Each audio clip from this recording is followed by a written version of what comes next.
السلام علیکم۔ حنیف سلیمان آپ سے مخاطب ہے۔ آج کے پیغام کی ابتدا کرنے سے پہلے میں ایک بات کی وضاحت کر دوں کہ مولوی کسی شخصیت کا نام نہیں ہے، بلکہ مولوی پست ذہنیت کا نام ہے۔ اس لیے میرے اس پیغام میں مولوی کی جو گردان ہے وہ شخصیت کی طرف اشارہ نہیں ہے، بلکہ پست ذہنیت کی طرف اشارہ ہے جو مذہب میں مبتلا شخص کے ذہن میں پیدا ہو جاتی ہے۔ اسی طرح قرآن میں ذکر کیے ہوئے 3 الفاظ فرعون، حامان اور قارون جو شخصیت نہیں ہیں بلکہ یہ معاشرے کے کردار ہیں کہ جن پر کسی اور پیغام میں اس بات کا تذکرہ کروں گا۔ میں آپ کو 8 اکتوبر 2005 کے زلزلے کو یاد دلاتا ہوں، جو آپ کو یاد بھی ہوگا، جو پاکستان میں آیا تھا اور پاکستان کے ناردرن ایریاز میں آیا تھا، کہ جس میں 1 لاکھ سے زیادہ لوگ جو ہلاک ہو گئے تھے، 6 لاکھ سے زیادہ زخمی ہوئے تھے اور 30 لاکھ سے زیادہ بے گھر ہوئے تھے۔ ہمارے مولوی نے کہا یہ آزمائش کی گھڑی ہے، مسلمانوں کو توبہ استغفار کرنا چاہیے، یا یہ کہا کہ یہ شامت اعمال ہے، لوگوں کو اپنی زندگیوں کو مذہب کی حدود اور قیود میں گزارنے کا عہد کرنا چاہیے۔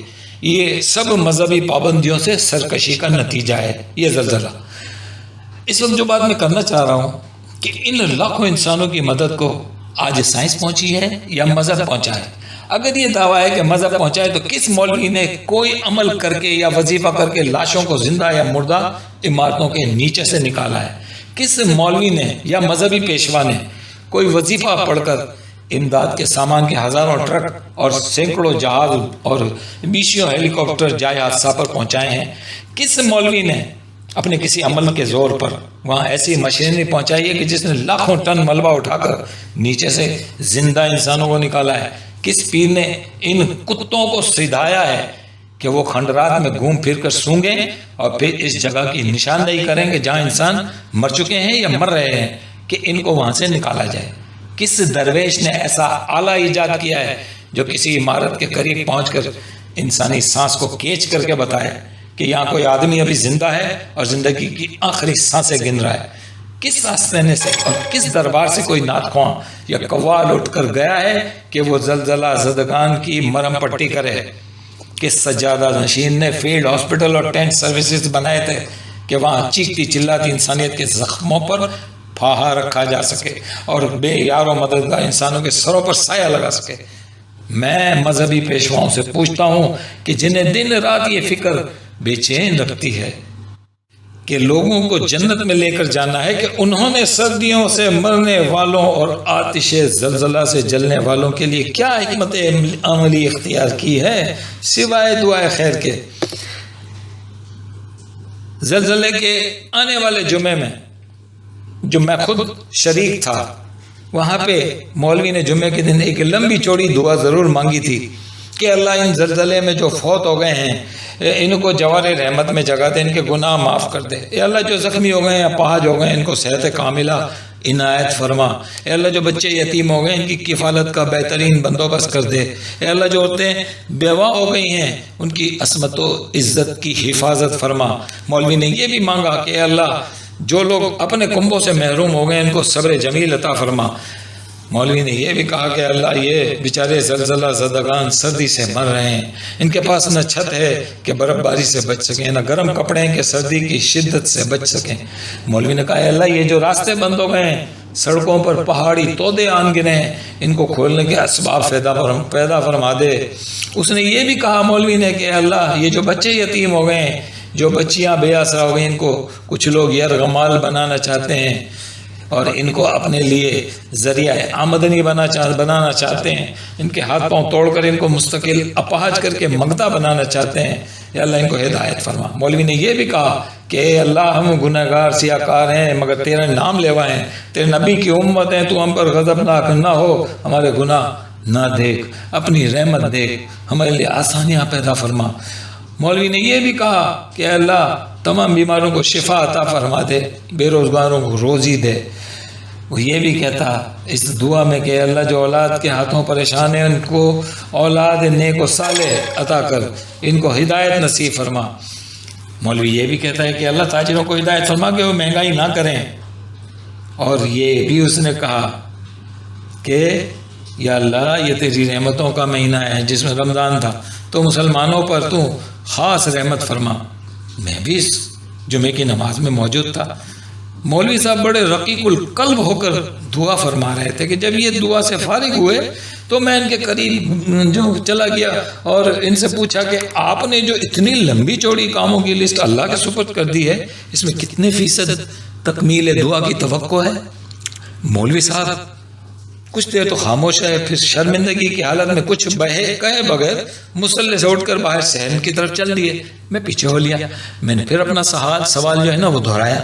مولوی صاحب نے کہا کہ یہ سب مسلمانوں کی شامت اعمال ہے کہ انہوں نے شاعر اسلام سے منہ پھیر رکھا ہے، نہ یہ نماز پڑھتے ہیں، نہ یہ زکوٰۃ دیتے ہیں، نہ یہ رمضان کا احترام کرتے ہیں، اس لیے اللہ کا غضب ان پر نازل ہوا۔ میں نے کہا مولوی صاحب میں امریکہ اور یورپ کی بات تو بعد میں کروں گا، مجھے صرف اتنا بتا دیں کہ نماز، روزہ اور زکوٰۃ کی عدم ادائیگی کا گناہ صرف صوبہ سرحد اور آزاد کشمیر کے اس حصے میں ہی ہو رہا ہے جہاں زلزلہ آیا ہے، یا پاکستان کے دیگر شہروں میں بھی ہو رہا تھا؟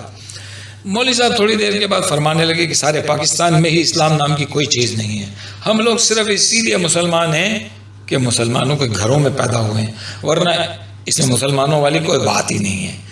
ان کو توبہ کرنی چاہیے، اللہ کے آگے گڑ گڑانا چاہیے، اپنے اعمال درست کرنے چاہیے، یہ سب مسلمان کی شامت اعمال ہے۔ پھر میں مزید کچھ کہے بغیر گھر چلا گیا۔ آج اگر مسلمانوں کی تباہی کو شامت اعمال کے ترازو میں ہی ڈالنا ضروری ہے تو اتنا بڑا جانی نقصان اس لیے ہوا کہ مسلمانوں نے سائنسی علوم سے نفرت کی، ان کو مولوی نے شیطانی علوم کہہ کر ان کے حصول کو غلط قرار دیا اور ان کا پڑھنا کفر قرار دے دیا، حتی الامکان ان علوم کو جاننے سے گریز کیا۔ لہذا ان کو اس طرح علوم جدیدہ سے بے خبری اور بے عملی کو شامت اعمال کی فہرست میں شامل کر لیا جائے تو بات کچھ بن جاتی ہے۔ اب سوال یہ پیدا ہوتا ہے کہ جو ان علوم کو جان چکے ہیں کیا وہ آفات سماوی اور آفات ارضی سے بچ گئے ہیں؟ اس کا جواب ہے ہاں بچ گئے ہیں۔ کون نہیں جانتا کہ 2005 میں دنیا کے کئی شہروں میں خصوصاً امریکہ میں 3 زبردست سمندری طوفان جن کے نام کترینا، اولما اور ریٹا ہے وہ آئے، مگر نقصان صرف چند جانوں کا ہوا، اور وہ بھی ان لوگوں کی لاپرواہی اور غلطی کی وجہ سے۔ یہ سب کیوں؟ صرف اس لیے کہ جب سائنسی آلات نے ان کو بتا دیا کہ 15 سے 18 فٹ جو لمبی اور بلند سمندری لہریں فلاں جگہ سے اٹھ گئی ہیں اور وہ یہاں امریکہ کی ریاستوں میں فلاں وقت پہنچ جائیں گی، اس لیے سب لوگ یہاں سے نقل مکانی کر جائیں۔ سب لوگوں نے گورنمنٹ کے اعلان کو اللہ کا اعلان سمجھا، انہوں نے کمال تیزی سے خطرے کی وقت سے پہلے اپنے علاقے خالی کر دیے۔ طوفان آیا اور عین وقت مقررہ پر آیا، مگر وہ ان لوگوں کو کوئی جانی نقصان نہ پہنچا سکا۔ 8-10 ریاستوں میں کہیں 2-4 اموات ہوئیں اور کہیں اس سے کچھ زیادہ ہوئیں جو ان لوگوں کی اپنی غفلت کی وجہ سے تھیں۔ لاکھوں انسانی جانیں کیوں محفوظ ہو گئیں؟ صرف سائنسی علوم کے جاننے کی وجہ سے اور ان کی مصدقہ ہونے پر یقین ہونے کی وجہ سے۔ قانون فطرت کے مطابق طوفان نے آنا ہی تھا، اس کو روکنے کی کسی میں سخت نہیں ہو سکتی تھی، مگر انسان کے بس میں جو تھا اس نے کر لیا کہ جدید علوم اور ایجادات نے پیش از وقت اطلاعات فراہم کر کے لاکھوں انسانوں کی زندگیوں کو محفوظ بنا دیا۔ اس کے برعکس پسماندہ دقیانوسی اور شعور سے عاری ملکوں کی بدترین مثالیں بھی دنیا میں موجود ہیں کہ آسمانی اور زمینی آفات کے وقت لاکھوں لوگ مر جاتے ہیں، لاکھوں عورتیں بیوہ ہو جاتی ہیں، لاکھوں بچے یتیم ہو جاتے ہیں، لاکھوں انسان بے روزگار ہو جاتے ہیں کہ وہ اپنا وہ اثاثہ بھی نہیں بچا سکتے کہ بعد ازاں اپنے روزگار کا بندوبست کر سکیں۔ یہ زمانہ روشنی کا زمانہ ہے۔ آج لاکھوں اندھیرے اکٹھے ہو کر لاکھوں مذہبی ڈھکوسلے کلب کر بھی اس روشنی کو نہیں دبا سکتے جو مذہب کی بنائی ہوئی تنگ و تاریک کوٹڑی سے نکل کر کھلی فضاؤں میں پھیل چکی ہے، کہ جس کی جھلک پہلے ہم نے آوازوں کی صورت میں سنی اور شکلوں کی صورت میں دیکھ رہے ہیں۔ یہ آوازیں اور شکلیں جو پہلے ہواؤں کی قید میں تھیں اب آزاد ہو کر ٹی وی، کمپیوٹر، موبائل اور کیبل کی صورت میں لوگوں کے سامنے آ گئی ہیں۔ اب ہر آدمی ان کو دیکھ سکتا ہے اور محسوس کر سکتا ہے۔ یہ ٹھیک ہے کہ انسان خواہ کتنا بھی ترقی کر جائے قدرتی آفات کا مقابلہ نہیں کر سکتا۔ انسان خواہ آسمان پر اڑنے لگے وہ آندھیوں کو نہیں روک سکتا۔ انسان خواہ سمندر کی تہوں تک پہنچ جائے وہ سمندری طوفانوں کو نہیں روک سکتا۔ انسان خواہ لاکھ ترکیبیں سوچ لے وہ زلزلوں کو نہیں روک سکتا، مگر اس حقیقت سے بھی انکار نہیں کہ انسان ان ارضی اور سماوی آفات کے نقصان سے بہت حد تک بچ سکتا ہے، اور اس حد تک انسان کا پہنچ جانا اس کی انتہائی کامیابی ہے۔ جیسا کہ اپنے اسی پیغام میں آپ میری بات سن چکے ہیں کہ امریکہ میں شدید سمندری طوفان آئے، مگر بر وقت اطلاعات کی وجہ سے لاکھوں انسانوں کی جانیں بچ گئیں۔ اس کے برعکس سونامی اور آزاد کشمیر وغیرہ میں جو آفات آئیں، ان سے لاکھوں جانیں ضائع ہو گئیں، اور لوگ بچ بھی گئے، وہ اپاہج اور مفلوج ہو گئے۔ نیچر یقیناً جابر ہے، اس کا پنجہ بہت سخت ہے، انسان کے لیے اس کا مقابلہ ناممکن ہے، مگر سائنس کی ترقی نے آج انسان کو اس قابل کر دیا ہے کہ وہ اس کے حملوں سے اپنے آپ کو بہت حد تک محفوظ کر سکتا ہے۔ کل تک تو اس کے لیے شدید گرمی اور شدید سردی کا مقابلہ ممکن نہ تھا، اور آج یہ بات معمولی ہو گئی ہے۔ کل تک اس کے لیے کسی دور دراز علاقے میں پہنچنا ممکن نہ تھا، اور آج اس کا روزمرہ کا معمول بن گیا ہے۔ کل تک وبائی بیماریوں سے محفوظ رہنا ایک خواب تھا، آج ان وباؤں کی ویکسینیشن نے ان وبائی بیماریوں کو جڑ سے ختم کر دیا ہے۔ کل تک لاکھوں بچے چیچک اور پولیو جیسی بیماریوں سے مفلوج ہو جاتے تھے، اور آج ان بیماریوں کا نام و نشان نہیں ہے۔ نیچر کا جبر کل بھی تھا، آج بھی وہی ہے، لیکن انسان عقل و شعور سے اس کے جبر سے پر جو ہے نا قابو پاتا چلا جا رہا ہے، اور اس کے پہنچائے ہوئے نقصان کو کم از کم کرنے کی کوششوں میں سرگرداں ہیں۔ نیچر کے پہنچائے ہوئے نقصان کی 100% تلافی ممکن نہیں، مگر سائنس کی مدد سے انسان نے بہت کچھ کر لیا ہے۔ کون نہیں جانتا کہ پاکستان میں دنیا کا بدترین زلزلہ آیا، پاکستانی قوم اور دیگر مسلم ملکوں نے بے انتہا مدد کی، مگر سوال یہ ہے کہ جس طرز کی مدد سائنسی لحاظ سے ترقی یافتہ ملکوں نے کی، کیا مسلم ملکوں کے بس میں تھا؟ مثلاً فیلڈ ہاسپٹلوں کا قیام، ان میں آپریشن کے لیے جدید مشینری اور انتہائی مؤثر دواؤں کا انتظام، ہیلی کاپٹرز کے ذریعے دور دراز علاقوں اور دشوار گزار دیہاتوں تک رسائی، لاکھوں ٹن ادویات، لاکھوں کمبل اور بے انتہا سامان زندگی کی ترسیل، ڈاکٹروں، نرسوں اور پیرا میڈیکل اسٹاف کا پہنچنا، شدید بارشوں، طوفانوں اور برف باری سے محفوظ رکھنے والے لاکھوں خیموں کا نصب کرنا، گرے ہوئے پہاڑوں سے راستے اور سڑکیں صاف کرنے کے لیے بڑی بڑی مشینوں کی دشوار راستوں تک رسائی، خیمہ بستیوں کا قیام اور ان میں آباد ہونے والے انسانوں کو زندگی کا سامان مہیا کرنا، اور آفت زدہ علاقوں میں پانی اور بجلی کی بحالی وغیرہ وغیرہ۔ یقیناً اس قسم کی امداد کرنا ان ملکوں کے بس میں نہ تھی جو سائنسی ترقی اور جدید علوم سے محروم ہیں۔ تعجب تو یہ ہے کہ مسلمان اور مسلم ممالک اس طرف راغب کیوں نہیں ہوتے، جبکہ اس جدید علم کو نہ ہی قرآن نے کہیں منع کیا ہے اور نہ ہی اللہ کے رسول نے، تو پھر کس نے منع کیا ہے؟ صرف مذہب زدہ خطیب اور مبلغ نے، کیونکہ ان کے نزدیک نیچر کا مقابلہ کرنا کفر ہے، خدا کی مشیت میں دخل ہے، اس کی رضا سے اختلاف ہے۔ یقین جانیں ہمارا مبلغ اور خطیب جھوٹ کہتا ہے، اللہ اور رسول نے کہیں بھی انسانوں کی جانوں کے تحفظ کے لیے منع نہیں کیا۔ میں اپنے مبلغ اور خطیب سے پوچھتا ہوں کہ آج اگر زلزلہ زدگان کی مدد کے لیے جدید مشینری نہ پہنچتی تو کون زخمیوں کے کو ملبے کے نیچے سے نکالتا؟ کون ان جانوں کو بچاتا جو لاکھوں ٹن ملبے کے نیچے سسک رہی تھی؟ آج کس نے آلات اور کیمروں کے ذریعے سے ان سسکتی زندگیوں تک رسائی کی جو موت کی زد میں تھیں؟ آج کس نے کتوں کی قوت شامہ کے ذریعے ان لاشوں تک رسائی کی جو بے گور و کفن پڑی ہوئی تھیں؟ آج ان زخمیوں کو کن کی ایمبولینسوں نے ہاسپٹلوں تک پہنچایا کہ جن کو بر وقت علاج کے ذریعے سے بچا لیا گیا تھا؟ قرآن کہتا ہے کہ جس نے ایک جان بچائی اس نے سب انسانوں کی جان بچائی۔ اب آپ بتائیں کہ انسانوں کو زخمی یا زندہ لاکھوں ٹن ملبے کے ڈھیر کے نیچے سے نکالنے کا کام کس نے کیا؟ کس ملا نے یا کس خطیب نے یا کسی سجادہ نشین نے یا کسی سلفی یا کسی مسلکی نے یا پھر کسی سائنسدان نے؟ اللہ کے واسطے کچھ تو شعور سے کام لو، کچھ تو ان حقیقتوں کو سمجھو جو صبح اور شام آپ کے سامنے ہیں۔ دنیا روشن ہو چکی ہے، دنیا اللہ کی کائنات سے مستفید ہونے کی منصوبہ بندی کر رہی ہے، مگر افسوس ہے کہ ہمارے خطیبوں اور مبلغوں کی آنکھوں سے ابھی تک اندھیرے کی پٹی نہیں کھلی۔ یہ ابھی تک ان کھلی حقیقتوں کو سائنسدانوں کی شعبدہ بازی کہہ رہے ہیں۔ یہ ابھی تک مسلمانوں کو معجزوں اور کرامتوں کے نشے میں گم کیے ہوئے ہیں۔ ان کے خیال میں ایسا کبھی نہیں ہو سکتا جس کا آج کے سائنسدان دعویٰ کرتے ہیں۔ تعجب ہے، ہاتھ میں موبائل پکڑے ہیں، گھڑیاں کلائیوں پر باندھی ہوئی ہیں، گاڑیوں کے اسٹیئرنگ ہاتھ میں ہیں، گاڑی کے اندر ٹیپ ریکارڈر لگے ہوئے ہیں، گھروں میں اے سی، گیزر اور ہیٹر لگے ہوئے ہیں، سوئی گیس سے مکمل استفادہ کر رہے ہیں۔ خودکار نظام کے تحت پانی اور بجلی گھروں تک پہنچی ہوئی ہے کہ جس نے زندگی کو بے آسودہ کر رکھا ہے۔ ان مذہبی پیشواؤں کے نزدیک یہ شعبدہ بازی ہے۔ البتہ ان کے قصے کہانیاں جو روایتوں اور مذہبی داستانوں کی صورت میں یہ بیان کرتے رہتے ہیں، جن کا ان کے پاس نہ کوئی ثبوت ہے اور نہ ہی ان کو سچ ثابت کر سکتے ہیں، ناقابل تردید حقائق ہیں۔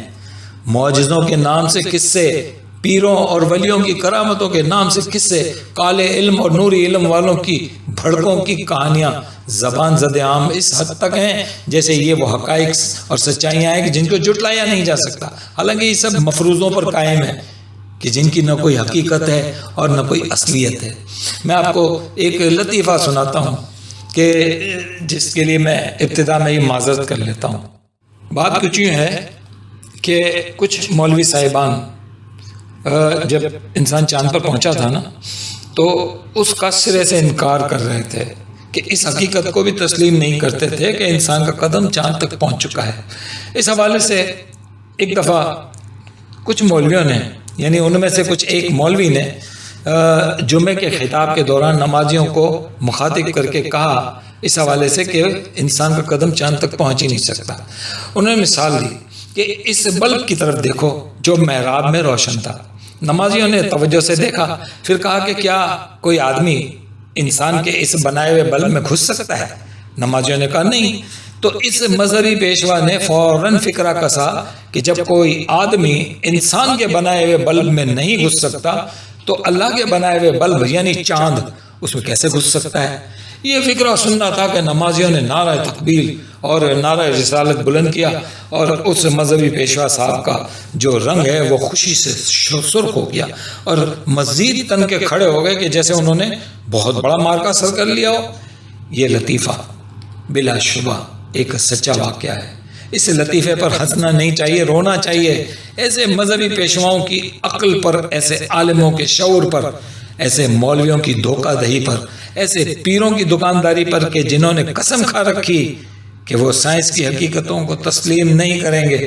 ہمارے عالموں کے اس قسم کے لطیفوں کا زیادہ تعلق فلکیات سے ہے یا ماورا قوتوں سے ہے، کیونکہ ایسے خود ساختہ علماء کا اپنا کوئی علم نہیں اور سائنسی تحقیقات پر کوئی ایمان نہیں ہے۔ اس لیے یہ سادہ مسلمانوں کو مزید بیوقوف بنانے میں اور بے شعور رکھنے میں صدیوں سے کوشاں ہیں۔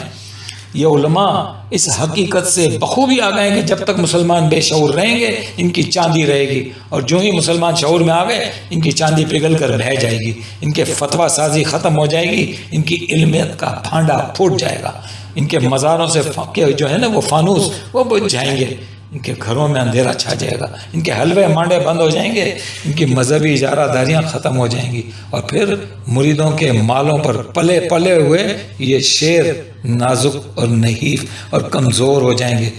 سارے کا سارا قرآن برہان ہے، دلیل ہے، مگر ان علماء کے پاس دلیل و برہان کے نام کی کوئی چیز نہیں ہے۔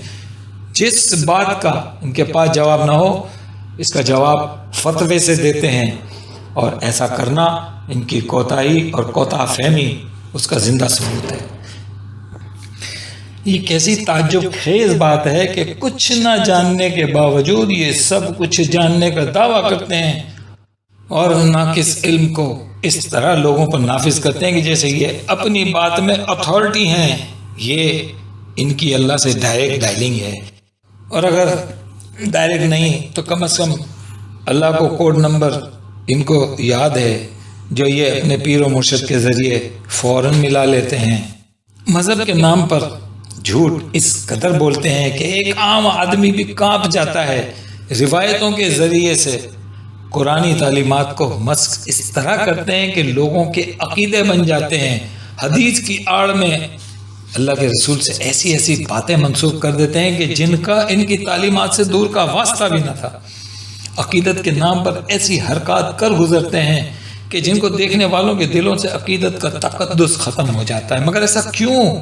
صرف اور صرف اس لیے کہ قوم علم کے ارتقاء سے ناواقف ہے، قوم شعوری طور پر نابالغ ہے۔